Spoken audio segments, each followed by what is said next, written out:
Hi guys, I'm Monifa, your neighborhood cybersecurity expert in training. So today we'll be learning two things. One is how to hide our Wi-Fi, and two, how to create a guest network. So you may be wondering, how do I hide my Wi-Fi, or how do I create a guest network, or better yet, what is a guest network? So I'll be assisting you with all of that today. And you may be wondering as well, why are we on this page? The reason for that is that Jamaica uses two main providers. One is Flow and the other is Digicel. I currently have a Flow modem, so that's why we're on this page. The modem I have is this one, but I know Flow has a lot more modems. So perhaps going through this, you might see your modem here. It's just that regardless of the modem, they still have the same features. Although the instructions might differ a bit, it's essentially going to be the same thing. So before we get into the technical part of hiding your Wi-Fi and creating a guest network, we need to know why we're doing any of these two things. So, having a guest network and keeping your home Wi Fi hidden are very important practices for enhancing security, keeping your devices safe, and stuff like that. So, one, so what I'll do, I'll give you a list of the reasons. So, one is that it isolates guest devices. So, the guest network would allow you to separate devices used by visitors and devices that you use personally. So, say on your home network, you have your devices connected. You have your smart bulbs, your laptops, your cell phones, your TV, etc., or your smart TV. If someone has access to your Wi-Fi, they can potentially, or not, well, they would, if they know what to do, they would have access to tamper with these devices or get personal information or stuff like that. And depending on the information that they get, it can be very dangerous. So having the guest network would allow that segregation, so they wouldn't be able to access your personal devices, and then it would ensure that they only have access to the internet and not the devices on your network. Have you ever had someone visit your home and you aren't comfortable with giving them your personal Wi-Fi, or you don't want to give them your personal Wi-Fi password? The fix for that is a guest network. Another reason to have a guest Wi-Fi is that it prevents network congestion. What this means is that it prevents the network from having too many loads. So it basically separates your primary network from your guest network. That way, on your primary network, you can still have all your devices connected and the speed isn't being affected. You would have optimal bandwidth and performance, and your guests would still be able to connect and have good performance as well. Because those two are separated, there isn't as much strain on the Wi Fi. And another reason for getting a guest network is that it reduces the risk of unauthorized access to your personal devices and data. And it also ensures that the guests don't inadvertently access sensitive information on your network as well. Regarding hiding the Wi Fi, I just have a few questions. One, did you know persons can not only access your search history through your Wi Fi, but they can access your login credentials, your financial, or your personal data? That is one of the main reasons I also recommend not connecting to not connecting to public Wi-Fi, because you never know who is on it and who is intercepting your traffic. So I'll be kind of going back and forth between hiding your Wi-Fi and getting the guest network. So one of the main reasons for hiding your Wi-Fi is that it protects your personal data. So by keeping your home Wi-Fi hidden, this is also known as disabling your SSID broadcast. You basically make it more difficult for unauthorized users to discover and attempt to access your network or your Wi-Fi. This adds an extra layer of security and helps prevent your personal information from being retrieved or stolen by potential threats and intruders.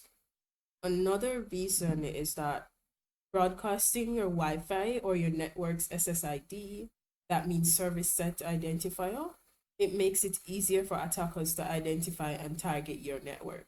So they can see your network, they would know it's there, and it would be easier for them to identify it, target it, and attack it. So if you keep your Wi-Fi hidden, they would know there's a hidden network, but they would need the Wi-Fi name and the password to get in. And the good thing about hiding your Wi-Fi is that you can give it any name you want. You could even name it as Flow or Digisol, or if you want to be more creative, say you like Game of Thrones, you could name it, I don't know, Cersei 2.0 or something. Anything you want to name it. So it would be harder for them to guess the hidden Wi-Fi name. They would need that to log in. And another reason is that it enhances privacy. So overall, not hiding your Wi-Fi network increases the risk of unauthorized access, privacy breaches, and network security incidents. Hiding the SSID or your Wi-Fi adds an extra layer of security by making your network less visible and less susceptible to potential threats and attacks. Additionally, in this era where AI is becoming more and more prevalent, there are automated attacks on open Wi-Fi, such as brute force attacks or dictionary attacks. It's where attackers systematically attempt to guess or crack your Wi-Fi password. So without the additional layer of your security provided by hiding the SSID or hiding your Wi-Fi name, your network may be more vulnerable to these types of attacks. And then when persons have access to your Wi-Fi, they can do malicious things such as SSL stripping or ARP spoofing. What SSL stripping is, it's basically when they downgrade, say you go to facebook.com. If you look in the search bar, it would have the HTTPS, so you would know it's a secure connection. What they do is remove the security from that connection and give you an HTTP connection instead. So SSL stripping is basically downgrading your HTTPS connection to HTTP, stripping away the security provided by the SSL or the TLS encryption. And this attack is often used to eavesdrop or steal sensitive information. So whether it's on your home Wi-Fi or you're connected to a public Wi-Fi, when you search something in your browser, it would say you go to facebook.com. That would usually use an HTTPS connection, but if they strip that away, they can send you to the HTTP version, and you wouldn't know unless you check the browser link, and most persons wouldn't do that. So you would go to facebook.com, enter your login credentials, and the person snooping in on your Wi-Fi would get all of that information. And then they would be able to access, in this case, we're using Facebook, they would be able to access your Facebook information. And then it's the same thing with the bank. That's how they would be able to steal your banking information as well. And then regarding the ARP spoofing, this is where it uses an IP address from your network and pretends to be the device connected to that IP address. So whatever information should be coming to that IP address, it redirects it to the attacker's device, and then they can use that for malicious purposes as well. Additionally, not only can they intercept information, they can put out false information pretending to be the IP address that is on your network. So you should be careful of that as well. And now that we're finished with that part, let's go to the back end of our router to make the changes such as hiding the Wi-Fi and creating the guest network. So to do this in our browser, we'll type 192.168.0.1. This Most companies would use this to get to the back end of the router, but sometimes at the end, or sometimes they'll have 192.168.1.0. It just depends. So you'd have to check the little packet that you get with your modem to see what your router backend is. So once I put that into the search engine, it brings up this page. So the router I have is the Iris router. And then for the username is admin and the password is password.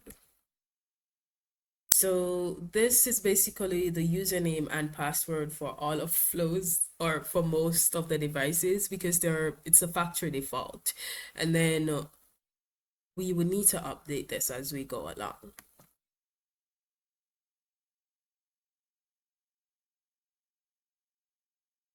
And then boom. Google basically tells us this is not a secure password, and it was also found in a data breach years ago. So because so many devices use the same thing, it's easy to remember or it's easy to know. So if someone say they want to get to the back end of your router, they can just enter this information and then all the changes you made would just be gone. They could basically take over your Wi-Fi network. So that's one of the main reasons we need to change this password once we're logged in. Because if we go ahead and set up a hidden network, we go ahead and add a guest network, all this can be undone if they just go to the back end of the router like we're at now. So we definitely need to change the password to access this back end of the router. So now that we're successfully logged into the back end of our router, we're on the basic setup. So the device I have has both a 2.4 gigahertz and a 5 gigahertz. So I set this temporary password here. So usually, or on your devices when you're doing this, you would use the password here would be the password that comes with your modem. I temporarily changed mine for this exercise, but it's usually a mixture of letters and numbers. So, as I said before, we definitely need to change the password to access the back end of our router. Because if we don't change that, as I said, anyone would be able to access the back end and make changes or basically lock you out of your own Wi-Fi. So to do that, we'll click on login settings. Takes a few seconds to load. Once it's done, so it says the current username is admin. So let's change that. For example, we change it from admin to, let's see, Imogene. So we change that. Oh, it's not allowing me to. I was at the wrong section. My apologies. So we changed that to Imogene. And then the old password was password. Let's say for the backend, we change the password to something else.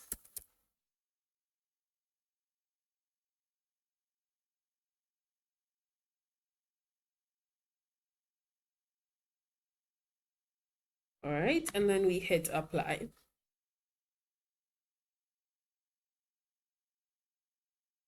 All right, so for the backend, it says our password is now changed. Okay. So let's say we close this page, reopen it.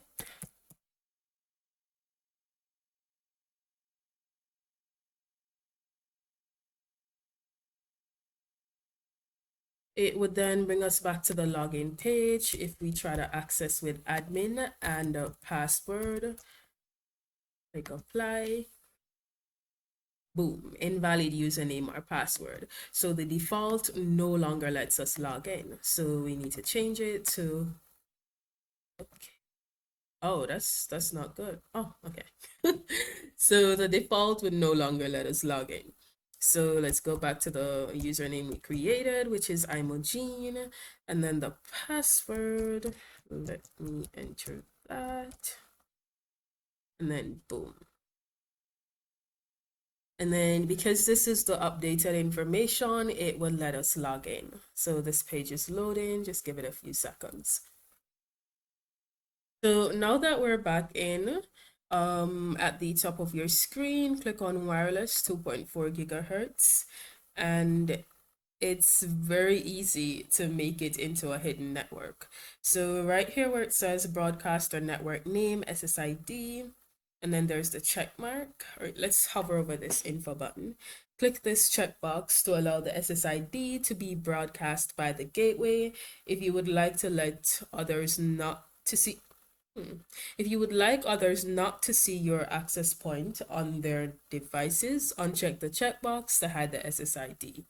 So this basically means removing it from being public so they won't see it. They'll actually have to click add hidden networks and then they'll have to enter the name and the password.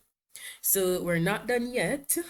We're changing this from the default name that's given. So let's say we change this to, right, let's use Imogene again. Imogene 2.0. We've already taken off the SSID name, and then you can choose to change the password. This is where you'd go to change the password. But for today's exercise, we'll just be using 50 password 50. So you click apply. It's applying the changes. What will happen if you're currently logged into this Wi-Fi? It will log you out because you have basically changed the Wi-Fi parameters. So it will no longer be shown in your list of Wi-Fi. You'd actually have to go to hidden network. So if I go here, you can see that I've been disconnected. I can't log in, so I'd have to scroll down and then click hidden network and then click connect. The name we just gave it was Imogene 2.0, and then we hit next.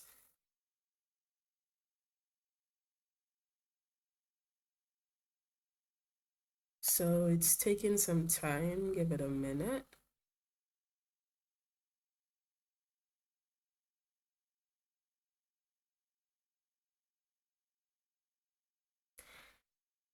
And it's taken a lot of time. So what I'll do, I'll just pause this here for a second. So we're back live. It has finally loaded. And if you look, you can see that I'm connected to Imogene 2.0. That's the name of my Wi-Fi. And you can see that the SSID is turned off. So no one would be able to see my Wi-Fi name. They will see that there's a hidden network if they're on a laptop or computer, but they wouldn't know the name. So, oh, and when you're creating your name, please remember that it is case sensitive. So say I had a capital I in Imogene. If when I was logging in, I put a common I, it wouldn't accept it. So it's case sensitive as well. And then ensure that whatever password you put, you remember it. Especially for so previously we had done the login for the backend. Ensure that you remember that login, or as we say in Jamaica, you go cook. Because you've already changed it from the default to something of your choice. So ensure that you remember that. If you forget your Wi-Fi password here, that's fine. Just remember the password to the backend of your router, and you can always check on your passwords or change it. So now that we've hidden our Wi-Fi as well as changed the information from the default that we got, now we'll create the guest Wi-Fi. So to the left of your screen, just click on 2.4 gigahertz guest SSID. So now that we're here, your page should look something like this. If it doesn't, bear in mind the devices are different, so it might not necessarily look exactly like this. So this is what our guest network looks like. Oh, I had preemptively enabled this, but on your devices, it wouldn't be enabled. but just ensure that you enable it, because if it's not, then they can't connect to the guest Wi-Fi. So you can choose to leave the name as guest, or if you want to change it, you can change it to something else. For example, I deleted the rest of the name and let's put guest 2. Oh no. So we've changed the SSID name, and we leave this broadcasted because, as we said, it's not the home network. It's what you want the guests to connect to. So you just leave the name on that. So when they go in their phones, they can just see it pop up under the Wi-Fi. The pre-shared key would be the password that comes with the guest Wi-Fi. Um, I had previously changed it because I didn't want to show what the default was. You can see the default in your systems, but I had changed it before we got here. So let's say this was the default password that you got with your modem. You go ahead and update it to some. What I would recommend is that what I had done with my home network is that I made it private, but the password that came with our modem, since you know you get those two stickers with it, I used the password that came with the modem here, and because the password is already on the modem, I can direct persons to the modem, or have the sticker placed in a central area. They can go there and see the password. So that makes it a lot easier as well. But if you don't want to do that, you can just give it any password that you wish. Additionally, definitely take this off. What this basically does is it prevents unauthorized access to your Wi-Fi's ports. So once you've done that, you click apply, and then please wait, applying changes. Then it would create your guest network. So you've seen me turn off the UPnP, so I'm sure you're wondering what is that and why should you turn it off? So it's basically the universal plug and play, and let's show you why that's dangerous. So it's basically a service that allows devices on the same local network to discover each other and automatically connect. Should UPnP be enabled, you should disable UNP protect to protect your security. Having UPnP enabled makes your network and devices connected to it less safe and could leave the door open to hackers. So we definitely don't want that. So we need to ensure that it's turned off on not only the 2.4 gigahertz. Well, the guest, you need to ensure it's turned off on the guest, the your regular 2.4 gigahertz, and your 5 gigahertz Wi-Fi as well. That way, there's no way to connect. So we have hidden our Wi-Fi, gave it a new name, changed the password. We have also turned off UPnP on the 2.4. It should also be done on the 5 gigahertz, and we've also turned it off on the guest network.